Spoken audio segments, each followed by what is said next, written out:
Hi, and welcome to the video on kinetic and potential energy word problems practice.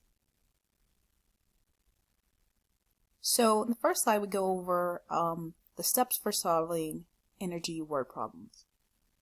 First thing we're going to do in these word problems, read the problem and pick the correct energy and situation. Equation, sorry. Now remember, there are two types of energy, two forms of energy, kinetic and potential. And they have very different equations. If the object is moving, we're going to use kinetic energy, Ke. Now notice that there are two equations for kinetic energy, but the correct one is the bottom one. Kinetic energy equals 1/2 times mass times velocity squared.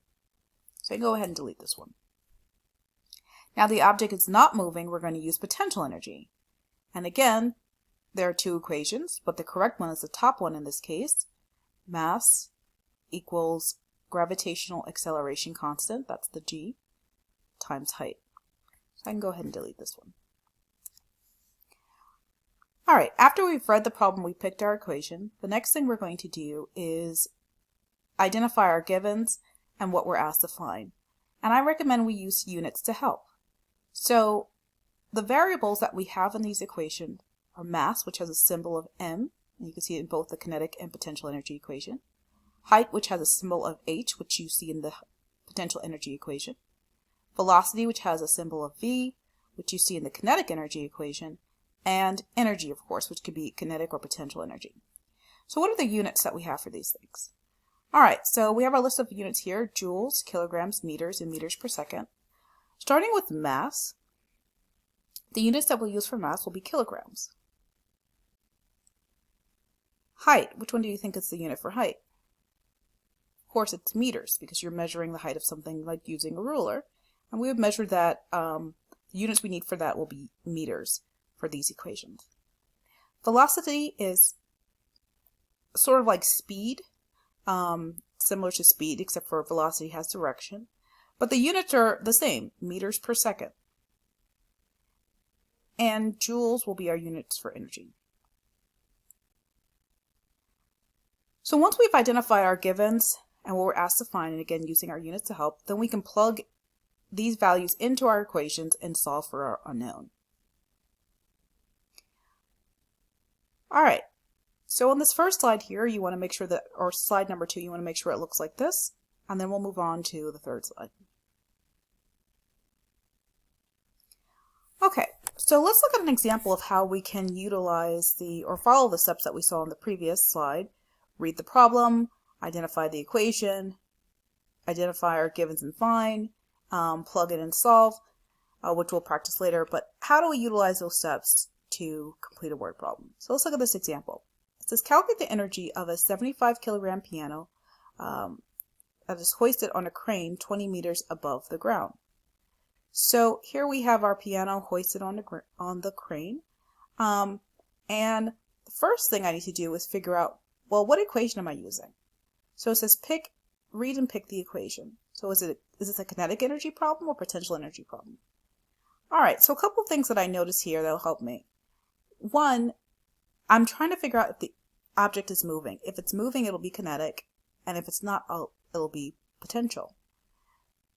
Reading this problem, I don't see anywhere that they're mentioning that the object is moving. In the picture, you can't tell from a picture if an object is moving because the picture is still.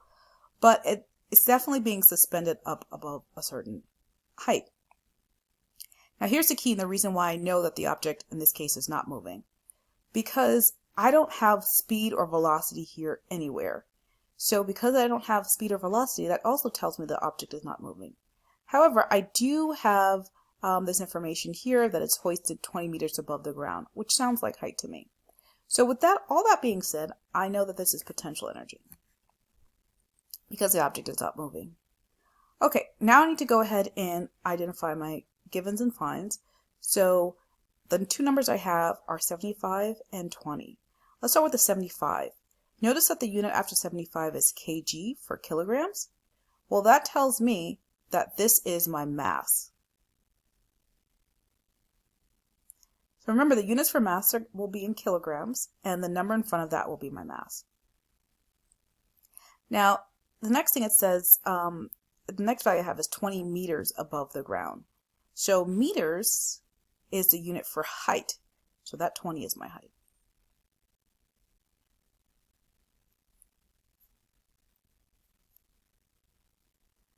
Okay, so now that we have that done, now let's go on to example 2. Now before we do, make sure your third slide looks like this.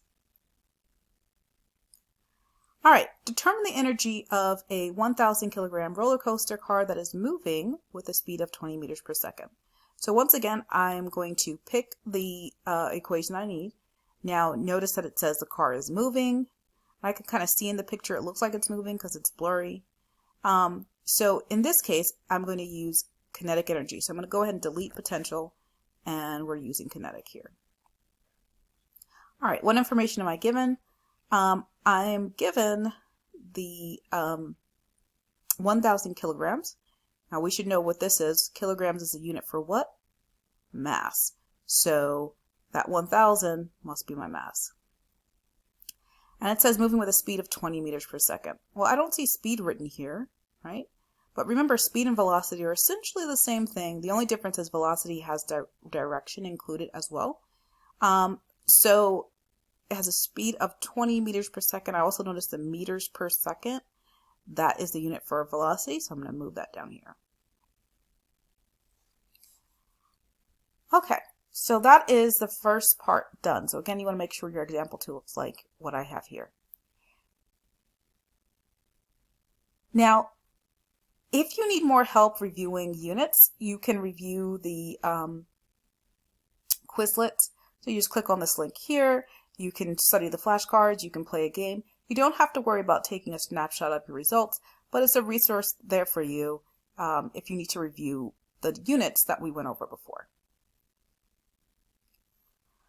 Okay, now we're going to move into the actual word problems. So this is divided into 3 parts. Part 1 is practicing just kinetic energy. Part 2 will practice just potential energy.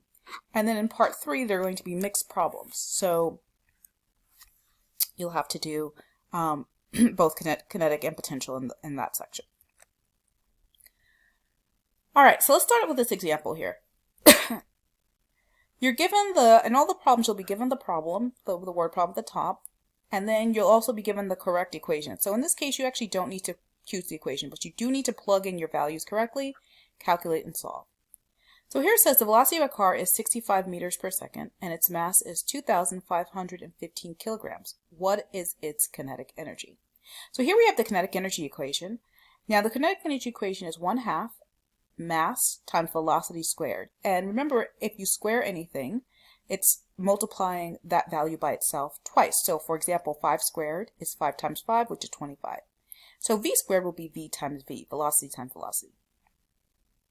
So all I need to do here is I need to move the values and plug them into the equation, and then I'll use my calculator to solve. So the velocity of a car is 65 meters per second, and its mass is 2,515 kilograms. What is its kinetic energy? Well, the first number I see, 65, that's my velocity. And I can tell again from the units or just from reading the problem. So units for velocity is meters per second. So I'm going to plug that in here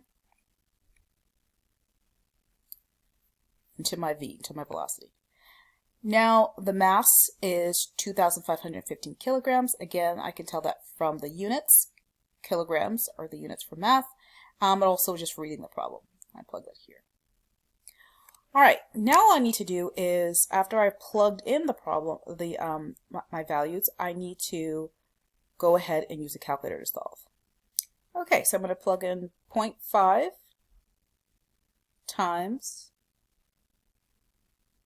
2,515 times 65 times 65. And I get this very large number, which I will copy.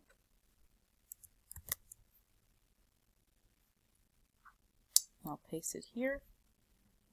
I like to paste without formatting. Okay. All right, so I have this large number here. That's the energy of the car. And that's the reason why cars can be so damaging when they're going fast. if they hit you, because they have a lot of energy. So this energy is 5,312,937.5, and don't forget the units, joules. You'll lose points if you don't put the units in. All right, so just to recap, you are going to read the problem, and then you will plug in the values into the equation, calculate and solve, and don't forget the units of joules. So that's a kinetic energy example. Let's look at a potential energy example.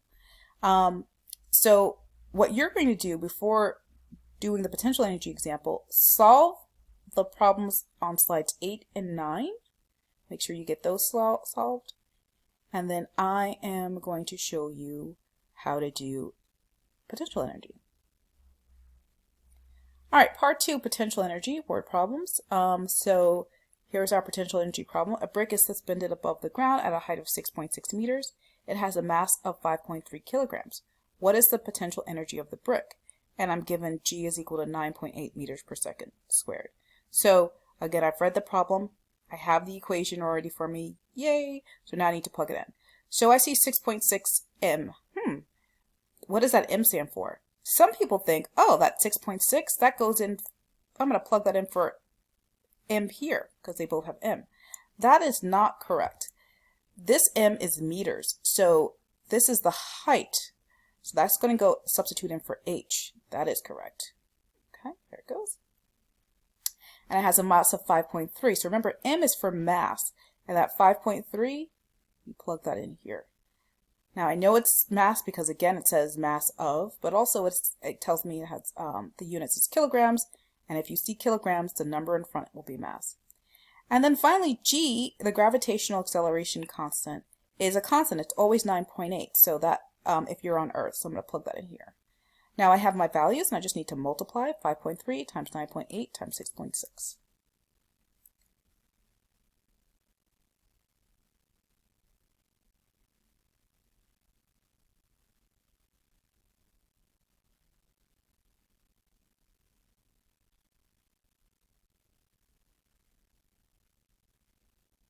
And I get this value, 342.084. So again, I'm going to copy it. And you don't need to use all of the values. You can stop it to one decimal place if you would like. But I'm just going to copy all of them.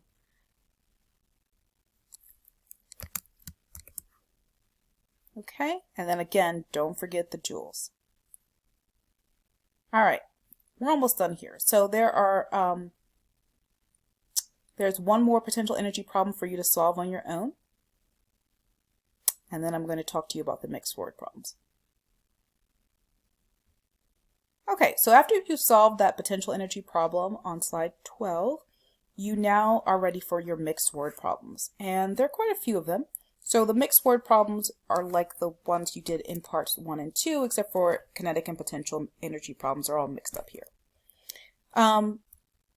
I want to point out a couple of things. On slide 16, question 3, you'll notice that you have a scenario where a girl is riding her bike and you want to get the total mass. So there's an equation here to get the total mass of the girl on her bike. So first you're going to calculate the total mass of the girl on her bike and type in your number here. Wherever you see a question mark means you can type in that box.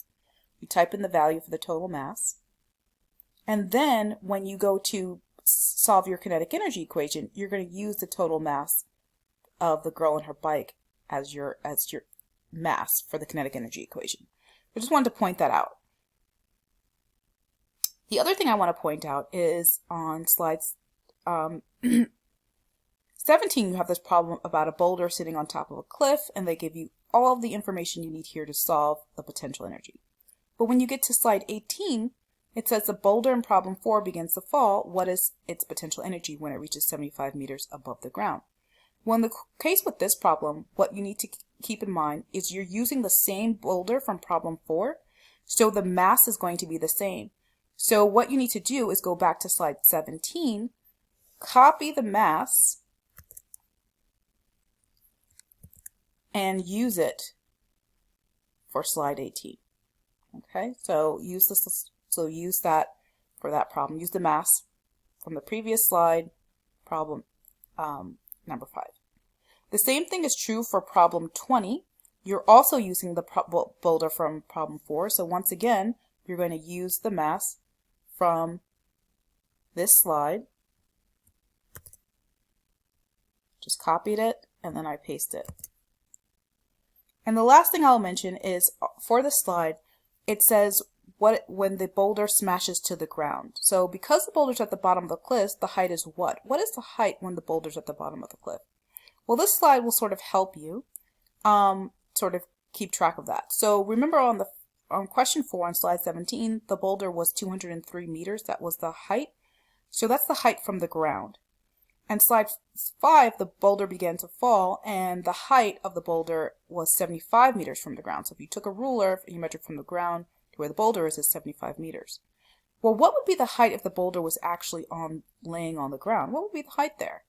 Okay, so whatever that value you think is when the boulder's on the ground, you're going to type that value in here into this box as the height in meters. Then once again, you would move the box with the number that you typed in for your height, and then you can substitute and solve. All right, I hope you found this video helpful. The last slide here, by the way, in your slideshow just has extra value cards. So if you ever delete too many cards or something and you need a number from one of the problems, you can just come back here and they're listed in order and then copy it. But other than that, you don't really need this slide. Alrighty, have a quality day.